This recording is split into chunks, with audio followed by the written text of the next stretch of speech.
Colin forniquer avec la chauve-souris, peut-être c'est leur droit, ils font ce qu'ils veulent. Ce sont des adultes majeurs et non vaccinés. Attention, ne confondons pas. Est-ce que ça vous chatouille ou est-ce que ça vous gratouille?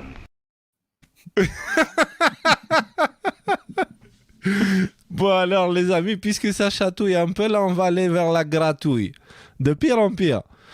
Vous vous rendez compte, c'est cette vidéo-là, la source c'est cette vidéo-là de RT News. Et on a un petit commentaire qui est venu avec. Vous vous rendez compte que lorsqu'on demande des précisions à l'ANSM en France sur les vaccins, ils répondent que c'est à l'AEM, donc l'Agence européenne du médicament, qu'il faut s'adresser. Mais cette dernière ne répond pas aux eurodéputés qui lui demandaient des copies de contrats.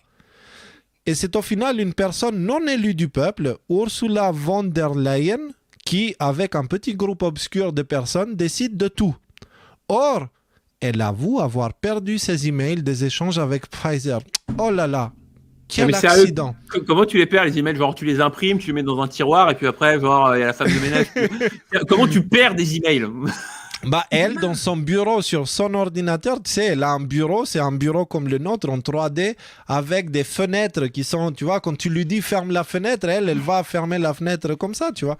Et donc, elle a mis ses emails sur le bureau et il y a la femme de ménage qui est passée pour nettoyer, tu vois. Alors, pour info, Ursula von der Leyen, qu'ils appellent Leyen, tout simplement. C'est la boss de la Commission européenne, quand même. Donc, c'est... Juste une petite question comme ça concernant Ursula von der Leyen. Excusez-moi, il fait quoi son mari déjà? Ah, ça, je sais pas. Pas du tout, tu vas nous le dire. Je crois que, je sais pas, est-ce que tu peux ouvrir Wikipédia pour que je dise pas de conneries, parce que j'ai lu tellement, j'ai peur de confondre, mais son mari, il a une entreprise dans le génétique, dans le domaine du génétique. Tiens, dis donc.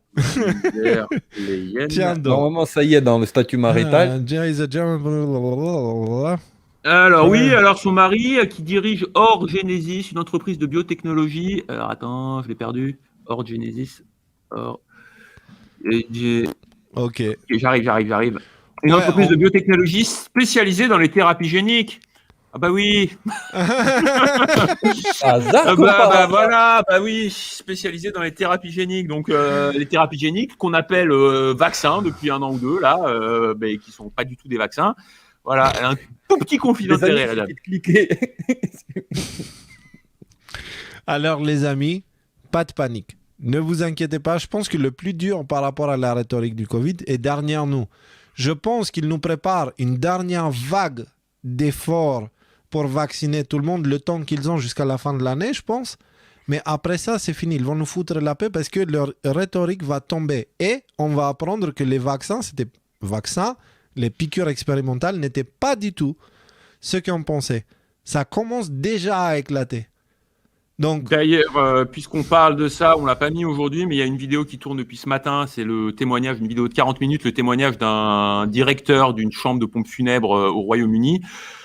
Si vous êtes dépressif en ce moment, faut pas trop la regarder. Mais en tout cas, il fait des révélations qui sont très très intenses et on vous la partagera. On va la double checker, voir si c'est pas, il y a pas un piège là derrière. Mais voilà, il y a plusieurs personnes qui me l'ont envoyé cette vidéo. Elle fait mal. Voilà. Donc, dans cet article-là qu'on vous a mis, c'est aussi une vidéo qui fait un peu mal. Le médecin israélien Kobi Haviv dit: les personnes entièrement vaccinées représentent 85 à 90% des hospitalisations. Donc la rhétorique du ça protège des formes graves, non en fait, non. Et l'ancien vice-président du comité de l'OMS, le professeur Christian Perron, a déclaré hier que toutes les personnes vaccinées doivent faire la quarantaine pendant le mois d'hiver. Donc en gros, on a ce médecin qui dit que majoritairement, les personnes vaccinées souffrent d'effets secondaires graves ou du virus et ils finissent à l'hôpital. 85 à 90% des personnes qui sont à l'hôpital à cause du Covid sont vaccinées. Et on a le professeur Perron qui dit que ce sont les personnes vaccinées qui sont plus en danger et plus dangereux pour les autres. En réalité, c'est l'exact opposé de ce qu'on nous dit. Et là, on est en train de le voir concrètement avec Israël, parce qu'Israël, ils s'y sont allés comme des porcs avec les vaccins. Et donc, oui. Non, je voulais juste dire au revoir à Pimote dans le chat. Merci d'avoir joué avec nous. Hein. Et puis voilà, tes commentaires antisémites en plus adressés à moi. Donc je vais me faire un plaisir de moi cliquer sur ton nom et de te virer. Espèce de monsieur pas très poli. Mais je t'aime, je te pardonne et je prierai pour toi ce soir parce que j'ai l'impression que tu en as bien besoin, camarade. Non, mais vous remarquez, les gars, on va devoir choper des admins. Hein. Donc je vais faire jouer quelques contacts que j'ai qui nous regardent et à qui je fais confiance et je vais dire venez, on a besoin de faire le ménage parce que depuis tout à l'heure, j'ai dû moi aussi supprimer des commentaires. Hein. Il y a des gens qui écrivent des choses. Typiquement le genre de choses où après il va avoir les merguez là qui vont venir faire des captures d'écran et dire ah regardez les complotistes qu'ils disent dans leur truc, ah regardez on a trouvé un commentaire dans leur chat sur 10 millions de messages. Regardez, on va pouvoir les condamner à mort. Ils sont tous comme ça. Non mais c'est voilà, donc bref, malheureusement les personnes vaccinées semble être assez fragile face au virus et face aux effets secondaires. Donc, on a cet article-là. Rudy, si tu peux nous le décrire parce que tu l'as mis dedans. Cas de Covid, mais que les vaccins soient très efficaces. Ah bah non, bah si, c'est comment dire, c'est l'article dont on a parlé dans dans ce qu'on a fait hier, quoi, dans la vidéo qu'on a fait hier. Okay, donc j'avais mis là-dedans pour qu'on puisse mettre la version traduite, parce que voilà. Ouais, ok. Donc hier, on vous a fait une vidéo exceptionnellement parce que quand on a appris ça, on s'est dit là, il faut qu'on fasse une vidéo là-dessus parce que. Donc, on a commencé avec le tweet de Alexandra Henry Encode qui disait que le réveil de la FDA après un live de 8h vers 4h21, nous tuons plus de gens que nous n'en sauvons avec ces injections. Alors, concrètement, c'est pas exactement ça parce que c'est pas la FDA qui se réveille, c'est lors d'une audience ouverte au public. Il y a des intervenants à différents moments qui interviennent, mais c'est ouvert au public. Ce sont des publics compétents. Hein. C'est pas genre le boulanger qui va parler des vaccins. Donc là, dans cette session ouverte au public, on apprend beaucoup de choses qu'on vous a mis ici dans l'article.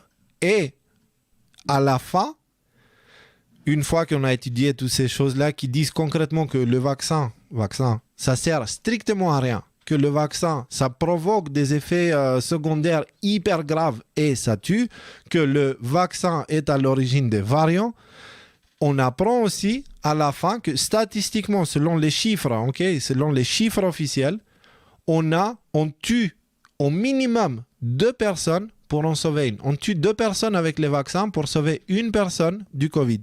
Et principalement une personne très âgée, parce que le Covid ne fait que tuer les personnes très âgées. Donc, on va tuer 2 jeunes pour sauver un vieux. En gros, c'est un petit peu ce qui sort dans les chiffres. Je sais que c'est un peu cruel, comme je l'ai dit comme ça, mais concrètement, voilà, il y a un moment donné où il faut arrêter de jouer. C'est comme ça, c'est la vérité de la vie. Voilà, et ça, c'est dans le meilleur scénario où ce vaccin serait 100% efficace contre le virus. Et on sait très bien qu'en fait, il ne sert à rien face au virus parce que les personnes qui l'ont, ils sont tout aussi fragiles que les autres face à la contamination et aussi face aux formes graves, comme on a vu tout à l'heure.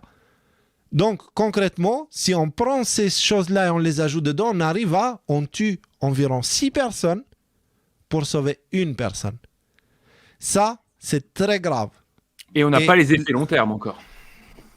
Voilà. Parce que la stérilité, les affaires comme ça. Les effets à long terme, les effets de la 3e dose, on a rien de tout ça. Du tout. Ni la 4e d'ailleurs, qui sent bien. D'ailleurs, Léo, est-ce qu'on a mis dans notre émission, est-ce qu'on a mis les extraits traduits, parce que notre équipe de traducteurs de choc nous a traduit justement tous les passages de... Je sais pas si...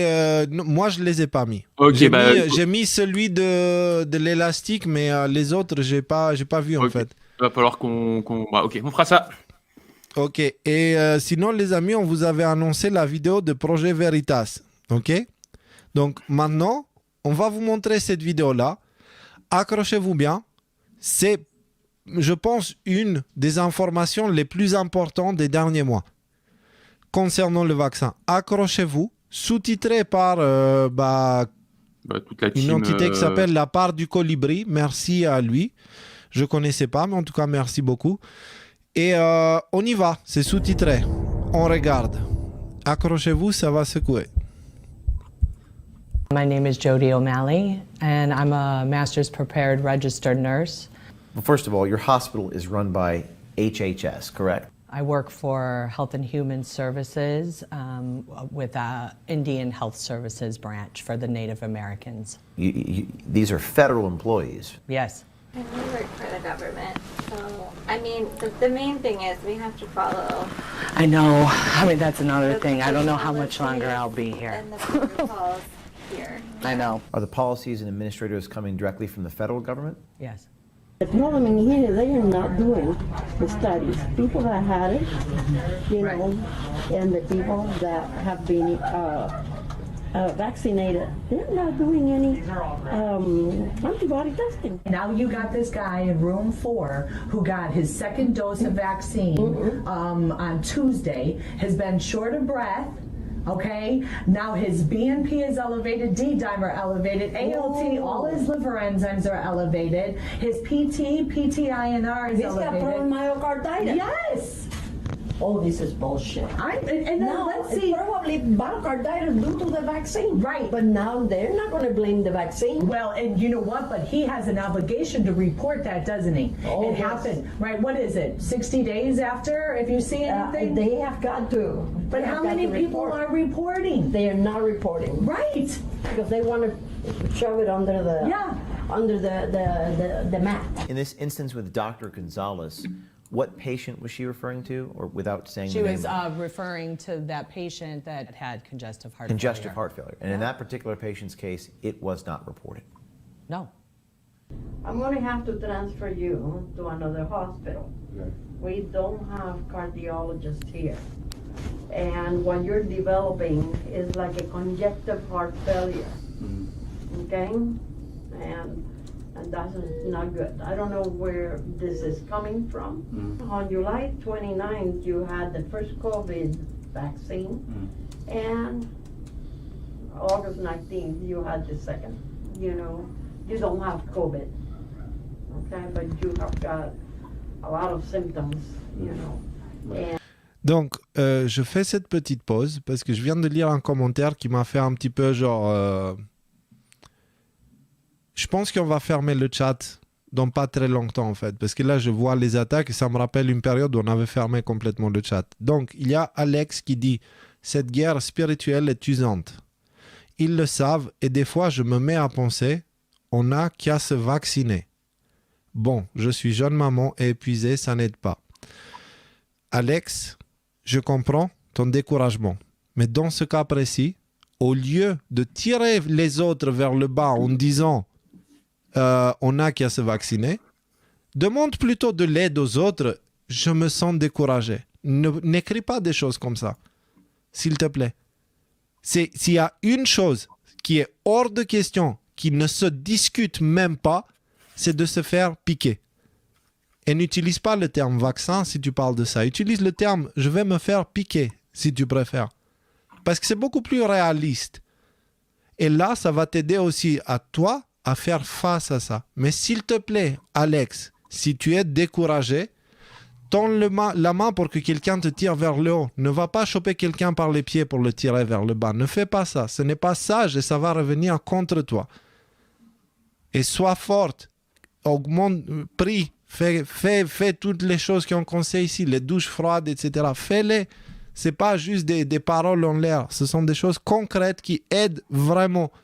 Douche froide, les respirations, la prière, c'est pas des trucs bisounours. Ce sont des choses concrètes, réelles, qui nous permettent, nous, à faire des lives. Moi, depuis bientôt 2 ans, et Rudy et Nicolas, depuis 1 an, à faire des lives, à être là 2 fois par semaine sans avoir pris une seule pause.